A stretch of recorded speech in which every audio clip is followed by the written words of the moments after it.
kita pernah bahas kitab ini. Walid ingat gak?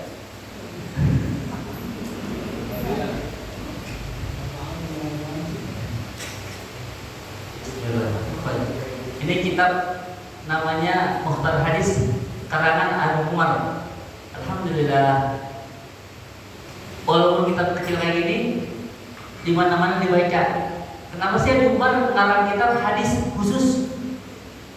Jadi minimal para ulama itu ngarang atau nyusun hadis minimal 40 hadis, tapi ini lebih. Ada 4 kalau nggak salah. Ada berapa hadis? Hah? 59 ya.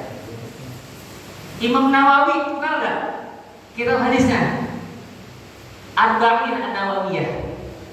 Kenapa sih para ulama ngarang hadis-hadis? Intinya gini. Biasanya Umar nih.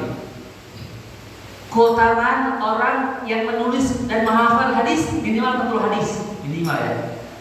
Mau hadisnya pendek ya, hadisnya panjang ya, minimal 40 hadis dihafal, diamalkan. Keutamaannya ada di sini. Habib Umar bilang ini dalam sebuah hadis beliau menuliskan, man hafidha ala ummati arba'ina hadisan fima yanfa'u min dinihim ba'athallahu yawmal qiyamah minal ulama. Barang siapa yang menghafal 40 hadis yang banyak, minimal hafal 40 hadis untuk diamalkan dalam kehidupan sehari-hari, maka Allah akan menggolongkan dirinya, dikumpulkan bersama para ulama dan para fuqaha di hari kiamat. Jadi kita harus punya semangat apa? Menghafal dan mengamalkan minimal 40 hadis. Hadisnya apa aja? Hadis pendek bisa, hadis panjang bisa. Jadi Habib Umar ngasih hadis-hadis yang pendek biar kita bisa hafal hadis-hadisnya. Kemarin kita bahas hadis, ada yang pertama beliau bahas tentang niat. Udah kita bahas tuh tentang niat. Sekarang kita halaman kedua, hadis kedua. Hadis kedua kita ya dikit aja. Pendek, hadisnya pendek, kalau bisa hafalin. Bismillahirrahmanirrahim. Qala Rasulullah sallallahu alaihi wasallam, abghadur rijali ila Allahi al-adul khasim. Rawahul Bukhari wal Muslim. Pendek ya? Ada cuma 4 kata. Abghadur rijali ila Allahi al-adul khasim. Abghadur rijali ila Allahi al-adul khasim. Ada 4 kata doang. Coba, apa enggak? Abghadur rijali ila Allahi al-adul khasim. 4 kata doang tuh. Kira-kira apa enggak? Ente kalau udah hafal ini, diamalin. Baru 1 hadis ya. Tambah lagi 1 hadis, 2. Tambah lagi 3. Tambah lagi sampai 40. Di hari kiamat punya tabungan. Tabungan apa? Insya Allah kita digolongin, walaupun kita bukan ulama, Allah ngumpulin kita bareng-bareng gerbongnya para ulama, dikumpulin sama gerbong mereka. Enak banget tuh. Jadi Allah tuh maha pemberiannya maha luas. Orang yang bodoh tapi dia hafal 40 hadis dan mengamalkan hadis itu, jadi tuh golongannya ikut para ulama. Ayo kita baca lagi berapa nih?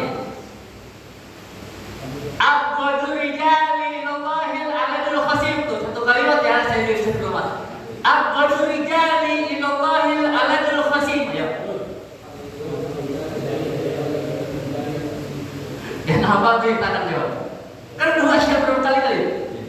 Abghadur rijali ilallahi al-adul khasim. Allah gelap. Kita kenapa sih udah bisa kapal? Kenapa sih? Udah banyak punya pikiran, banyak virus, banyak apa nih pikiran kita tuh udah bercabang-cabang ya.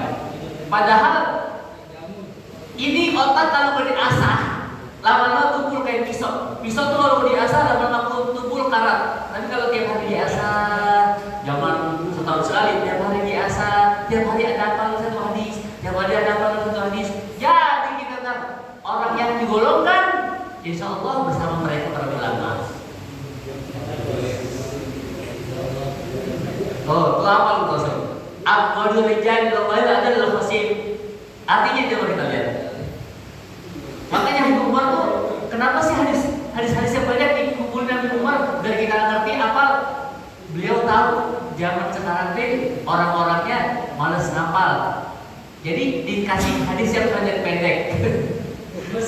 Ini hadis sebaris doang, padahal sebenarnya kalau kita lihat sebaris doang, yang gue bikin 2 baris apa sih? Rasulullah SAW itu 1 baris. Hadis sebenarnya 1 baris doang. Abdul Rijal adalah khasim. Artinya nih, ini hadis riwayatnya muttafaqun alaih, Rawahu Bukhari Muslim, hadis paling tinggi setelah Al-Quran. Jadi ada hadis tuh, hadis tinggalannya paling tinggi. Apa itu? Rawahu Bukhari Muslim. Muttafaqun alaih artinya apa? 2 riwayat hadis, yaitu Bukhari dan Muslim. Setelah itu siapa?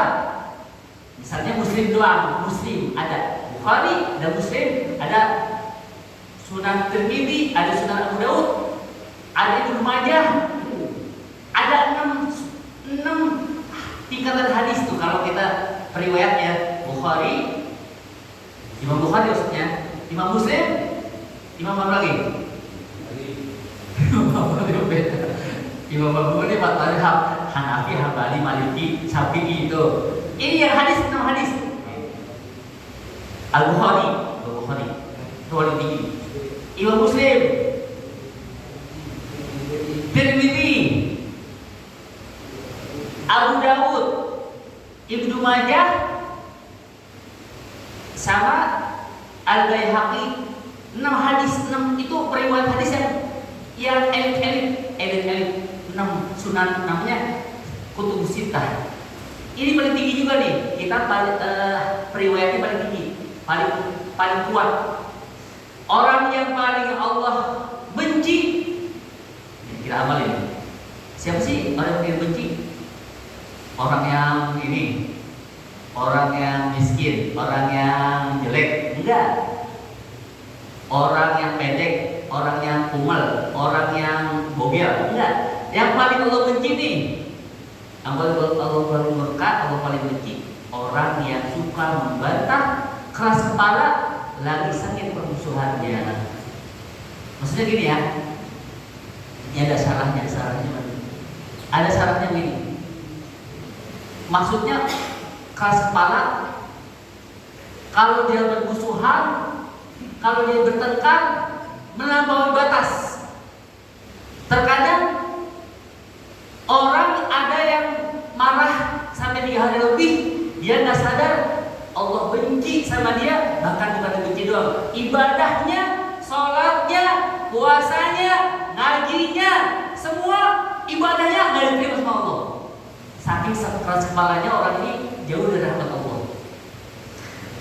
Jadi berapa banyak orang kayak gini keras kepala, dapat nasihat, menolak, dapat kebenaran, dapat kebaikan, ditolak. Walaupun para ulama, para habaib, para kiai, bahkan para nabi menurunkan nasihat, dia tolak. Orangnya keras kepala. Kita bilang jangan marah-marahan selama 3 hari lebih. Dalam sebuah hadis Allah mengancam nih, la yadkhulul jannah qatilur rahim. Jangan putusin tali silaturahim, jangan marah-marahan, jangan terlalu menjaga image untuk minta maaf sama orang. Kalau kita keras kepala, nggak mau minta maaf, nggak mau berdamai, 3 hari aja kita marahan. La yahillu li muslimin ayyajura ahahu fa qatala la yahil. Nggak halal, dosa besar bagi seorang hamba yang membiarkan dirinya bermusuhan selama 3 hari 3 malam. Misalnya kita sebagai orang yang waras,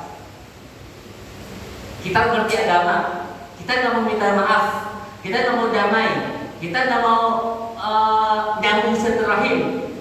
Yang paling besar dosanya dia merasa benar, merasa apa paling bagus, paling baik.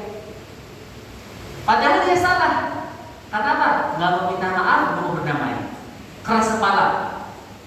Jadi kalau marah itu bawaannya dendam seperti iblis. Tahu gak dendamnya iblis? Saking dendamnya. Iblis pernah bilang kepada Nabi Musa, "Wahai Musa, aku pengen taubat." Alhamdulillah nih, iblis pengen taubat, kata Nabi Musa. Baiklah, aku akan munajat sama Allah bagaimana cara bertaubat. Akhirnya Nabi Musa dapat tuh wahyu. Wahai Musa, bilang sama iblis. Allah bilang sama Musa, kalau dia mau taubat, cuma satu caranya.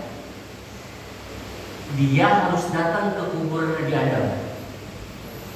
Baru aku maafkan, baru aku ampuni, baru aku rahmati. Dosa-dosanya aku semua aku lupakan. Aku harus dia di surga. Langsung iblis dibilang gitu, wahai iblis, aku dapat wahyu, kata Nabi Musa nih. Kalau kau mau taubat, kau harus datang ke kuburan Adam, sujud di depan kuburan Adam. Dibilang itu seru. Musa, ketahuilah, hidupnya saya nggak mau sujud sama Adam. Bagaimana dia udah matinya? Saya nggak mau sujud sama Adam. Saking dendam sama Adam, saya nggak mau sujud, saya nggak minta maaf, saya nggak mau menghormat, saya nggak mau apa? Datang ke kuburan Adam. Nggak apa-apa, masuk neraka ada. Pokoknya saya nggak bakal minta maaf sama Adam, saya nggak bakal sujud sama Adam, saya nggak bakal sama Adam. Adam terbuat dari tanah, saya dari api, dan saya lebih mulia dari Adam. Padahal kalau dia sujud ke kuburan Adam, Allah akan ampuni dosa-dosa dia, masuk surga. Saking iblis punya dendam kesumat, jadi orang tuh yang punya dendamnya tuh berlebihan, jadi nggak mau minta maaf, nggak mau damai, sama kayak iblis. Jadi modelnya gitu, iblis tuh merasa benar, merasa paling baik, paling bagus, paling soleh. Sebenarnya ya, orang soleh itu baik, bagus. Orang benar itu baik, orang pintar baik. Tapi merasa pintar, merasa paling benar, merasa paling baik, itu yang terbaik ya. Jadi orang baik itu bagus, orang benar itu bagus, orang alim, orang pintar itu bagus. Tapi yang gak bagus itu merasa pintar, merasa benar, merasa soleh, merasa paling baik. Sama kayak iblis. Jadi yang di antara atas kepala itu orang yang bebel, nggak mau minta maaf, nggak mau damai, nggak mau nyambung tali silaturahim. Berapa banyak orang nih nyangka, bodoh amat, gua nggak negur sama dia, asal sama dia nggak negur sama gua nggak mau negur. Dia nggak sadar bahwasanya di dalam hatinya terbesit rasa sombong. Sombong apa? Nggak mau duluan negur ke orang gara-gara dia menjaga image-nya seakan-akan dia paling benar, paling baik. Padahal itu sifat iblis. Jadi berapa banyak orang nyata ibadahnya diterima, sholatnya diterima, padahal dia putusin tali silaturahim, dia bermusuhan 3 hari, nggak mau negur, nggak mau minta maaf, nggak berdamai. Jadi padahal puasanya, ibadahnya, sholatnya nggak diterima, dia nggak sadar. Dia nyangka, wah ahli ibadah dah, ibadah benar paling benar. Padahal nggak ada, pahalanya 0. Gara-gara apa? Gara-gara putusin silaturahim bermusuhan lebih dari 3 hari. Coba, banyak orang bermusuhan lebih 3 hari. Jangankan sama orang lain, sama saudara kadang gitu. Sama saudara nih, masalah warisan. Misalnya encang, ponakan, sepupu. Pokoknya model-model kita nih yang warisannya ke sekolah, gara-gara warisan, tuh saudara bertengkar, nggak negur bahkan bertahun-tahun nggak negur, nggak nyambung tali terakhir gara-gara masalah warisan, masalah dunia. Padahal semua itu menyebabkan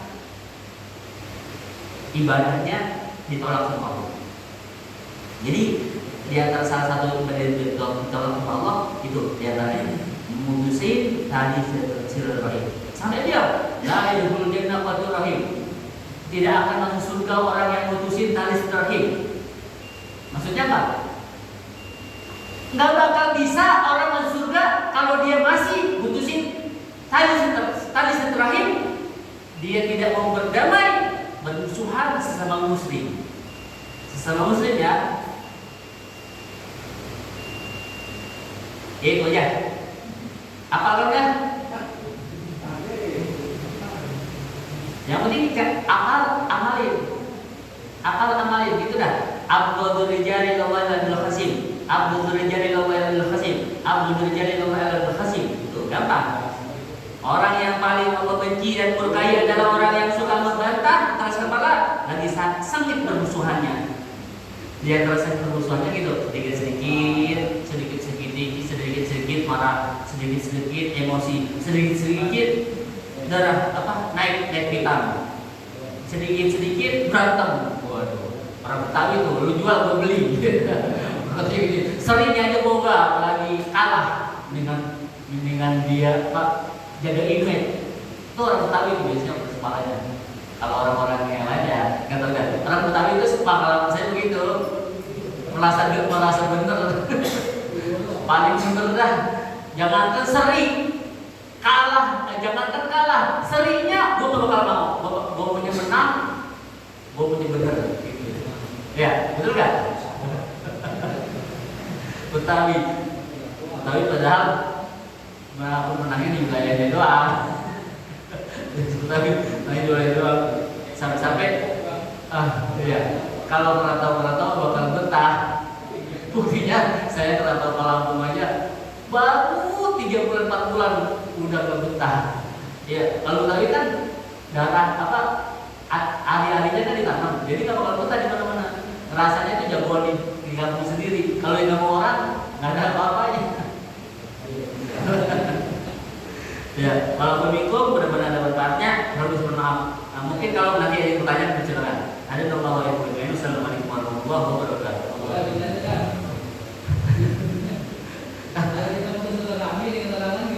Pasti ya, cicing kalau Betawi ya.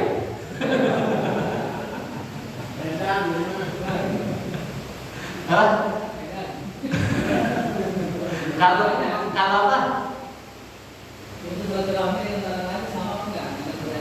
Ya, yang dimaksud silaturahim apa sih? Silaturahim itu sambungan rahim. Ada silaturahim dengan yang satu rahim itu sih? Jadi satu nenek, satu kakek, entah dia cacing sepupu, ponakan, pokoknya masih satu turunan. Ada juga yang menyebutkan kita tuh satu rahim, semua muslim serahim karena kita berasal dari Adam. Makanya luas, silaturahim itu luas. Gak bisa dibatasin. Wah, sama saudara aja kita nggak boleh berantem, sama saudara aja kita nggak boleh berkelahi, sama saudara aja kita nggak boleh bertengkar. Enggak. Para ulama bilang semua muslim saudara. Al-Quran yang bilang innamal mu'minuna ikhwatun faslihu baina akhawaykum fattaqullah. Al-Quran yang bilang innamal mu'minuna ikhwatun. Sesungguhnya orang beriman semua ikhwatun adalah saudara. Semua muslim itu saudara. Jadi bukan kita doang yang saudara-saudara, yang saudara saudara. Bukan. Al-Quran yang bilang semua mukmin, orang beriman semua saudara. Makanya nggak boleh putusin tali silaturahim. Selama dia muslim, nggak boleh. Nabi Muhammad, walaupun semua orang bukan satu rahim, semua sahabat, semua umatnya, bahkan semua teman, semua orang-orang Madinah, Mekah, semua dianggap saudara. Emang kita semua saudara orang beriman, jadi nggak boleh nih, nggak boleh. Tetap walaupun orang lain tapi kan muslim, dia tetap kita harus jaga kehormatannya, kita harus sambung silaturahimnya, nggak boleh haram kita nodai kehormatannya, nggak boleh diambil hartanya, dan terjaga dari apapun kejahatan kita. Itulah namanya al-muslim man salim muslimu min lisani wa yadihi. Orang muslim orang yang selamat dari apapun gangguan dari orang lain. Jadi kita nggak ganggu dia, kehormatannya kita jaga. Itulah muslim. Nggak boleh kita putusin tali silaturahim. Nggak boleh, tetap boleh, dosa hukumnya. Ya tetap boleh. Kita tetap saudara orang beriman walaupun dia bukan satu kakek, satu nenek atau bukan satu keluarga juga. Tetap saudara. Ya itu dah.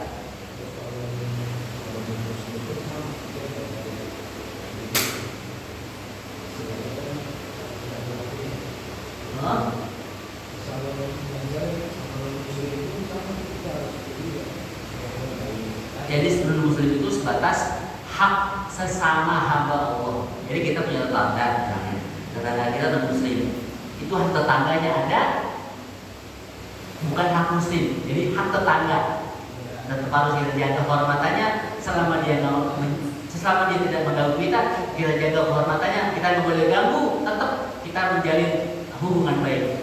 Jangankan dia, emak kita nih misalnya kita tahu ada mualaf masuk beriman, emak masih non muslim, tetap nggak boleh muslim. Makan muslim, kita masih masuk Islam, emak kita belum, tetap kata Allah, tetap jaga hubungan baik.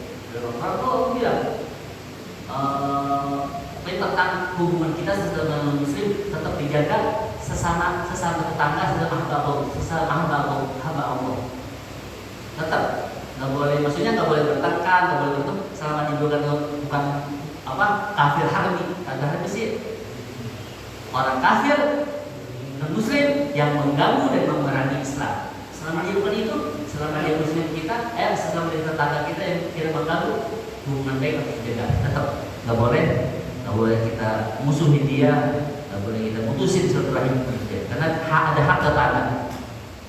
Bahkan kalau kita punya makanan pun, kalau dia nyium makanan kita nih, makanan kita masak, itu dia berhak makan makanan kita bagi, karena dia sudah mencium harumnya masakan kita. Tuh, punya hak tetangga, dia minimal kita bagi.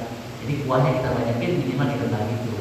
Orangnya mencium aroma masakan dari dapur rumah kita. Hah?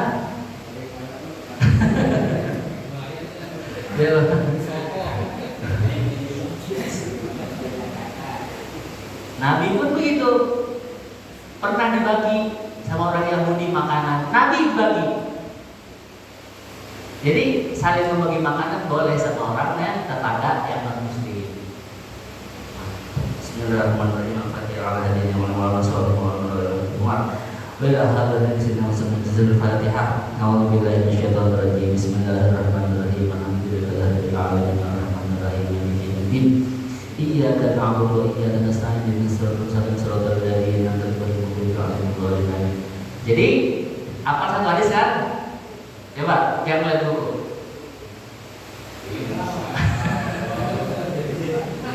Afdalur rijali ilallahil adlul khasim. Tuh, afdalur rijali illallahil adlul khasim. Coba. Afdalur rijali illallahil adlul khasim. Aladul Qasim. Rawahul Bukhari wa Muslim. Apa? Afdalur rijali illallahil aladul Qasim. Rawahul Bukhari wa Muslim. Orang bismillah dan Assalamualaikum warahmatullahi wabarakatuh.